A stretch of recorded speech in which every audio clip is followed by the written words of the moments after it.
So with Americans spending more money and the dollar getting stronger, how could that factor into the Federal Reserve's take on economic growth just ahead of next week's policy meeting on interest rates?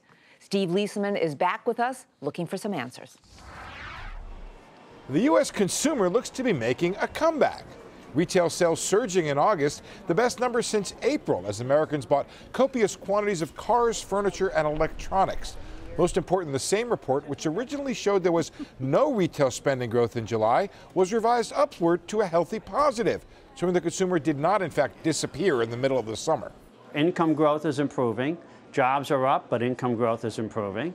Consumer sentiment is up, and certainly the wealth effect. Both home prices and the financial markets are up in terms of value.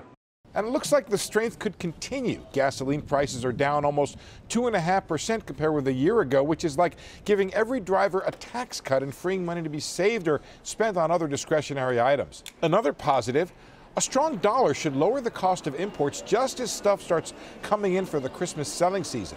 So those French wines and foreign-made toys could be just a bit cheaper.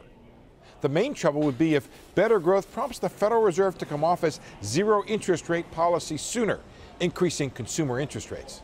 All the economic numbers we've seen in the last month have really been adding to growth. We now think we'll do about 4.5%, an upward revision to 4.5% for Q2, probably 3% growth for Q3. And this lift up in economic growth, I think, really should accelerate the Fed's timetable here.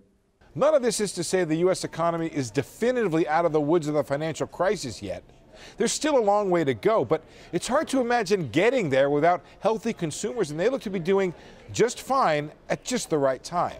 For Nightly Business Report, I'm Steve Leisman.